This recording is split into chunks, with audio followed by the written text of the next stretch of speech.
fucking guarantee you that you will be making more than people who have 4-year degrees. You'll probably start making money by the end of the first year. I was at Brooke's house, and she had 7 20 to 23-year-olds at her house. No cap. One morning, one of the guys was up early, and he was like, hey, right now I've got $1,000 extra. Like, where do you think I should invest it? You know, I've got my 401k, and I've got, you know, whatever stuff, and it was cute. It was so interesting to me because, like, he was looking for an investment vehicle that was going to yield him a return. I want to be very clear about this. If you invest in the S&P 500, you know, real estate, things like that, and you start really early and you do it for a long period of time, you absolutely will make money. It is a very safe way to live life.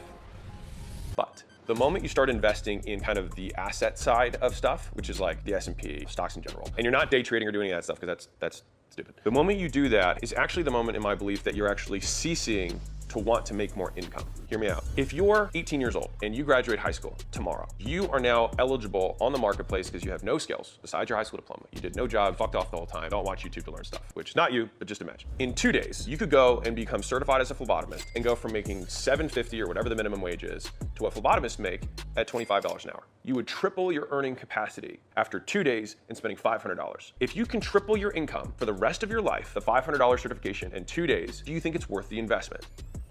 Probably. And so the problem is that people think about the biggest investment as the stuff that they take their money and they put it into. And I'm gonna be trite right now. Your ability to earn money, to provide value to the marketplace and solve problems for other people is how you will be able to make money. There's the value of the problem that you solve and what you charge for it. The bigger that number is, the more you can charge. That gap between their old problem and that solution, that value, is the percentage that you can take and put in your pocket as something that you have now created in this. And it could be a service, it could be products, it could be whatever. Your earning capacity is going to be the thing that generates you wealth. Do you want to be smart with your money and save it? Absolutely, because that gives you way more that you can play with. But when you're 20, even when you're 30, and in my belief, whatever age you are, I believe that you should take all of the excess money, live as cheap as you can, take 100% of that excess money and invest it in education that increases your earning capacity. Because what happens is when you take that money, like that phlebotomy course, right? And you take $25 an hour times 2,000 hours a year, you're now at $50,000 a year income. Cool. If I can live on 20, because I'm 20 years old and I can live with buddies and we can eat ramen soup and whatever, and I got 30 left over, after taxes 25, whatever. 25 grand can buy you a lot of education. I would rather you, or I would rather me, or somebody who's 20 or somebody who's 30, take $2,000 a month, because that's what 25 grand is,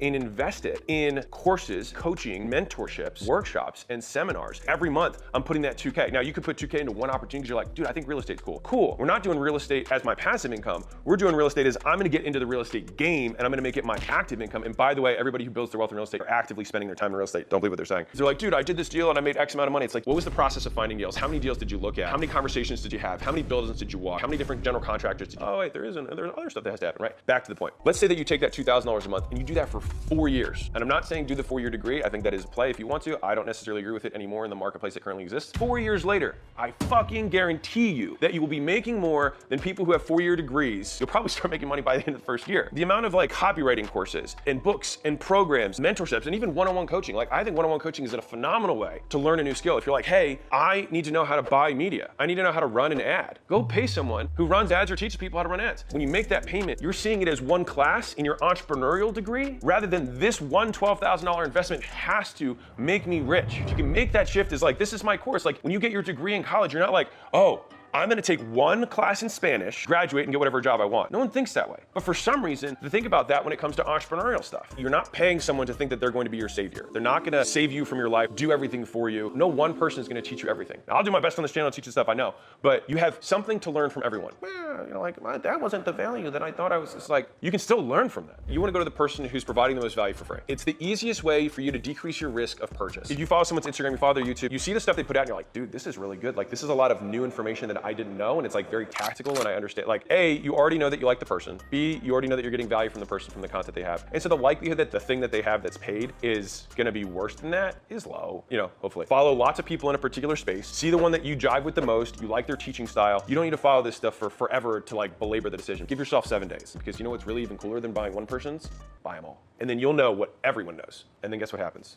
You become just as good or better. Now you're making $80,000 a year. Well, now we've got $4,000 a month that we can spend on coaching and mentorships and learnings and courses and whatnot. I was saying to myself, like, I'm gonna be the #1 student here. I'll just do whatever they say, I'll see what happens, and I'll do whatever they say, and I'll see what happens. You wanna replicate before you iterate. Before you say, I'm gonna put my Alex sauce on. Before you do that, just make sure that you can duplicate what they're doing, because then you earn the right to make the iterations. Even if it's not perfectly your style, copy it first before you make the iterations. If you see it as a bridge that has many bricks on it, you have to lay all the bricks. And here's the bad part. Let's say you've got 30 bricks on this bridge to make your first dollar. The first dollar has to walk across the bridge. When you're 28 bricks in, you might not have made the first dollar yet, but you're 90% of the way there. And the speed with which people are able to traverse or cross that bridge is how well they identify which brick is missing and where they put their attention. That's where a lot of people get disheartened, is that they will start building new bridges and get 2-3 bricks, and then they'll start building a new bridge, 2-3 bricks, and they have lots of half-built bridges and they never make it all the way across. Let's say you're a videographer or you like video stuff. Skills stack exponentially. You got a video skill. Now you got an editing skill. Now you understand social media, messaging, copywriting, and branding. Ooh, management and operations and leadership. See how that person starts to expand? You can imagine how their pay is going to dramatically increase because now you're a CMO.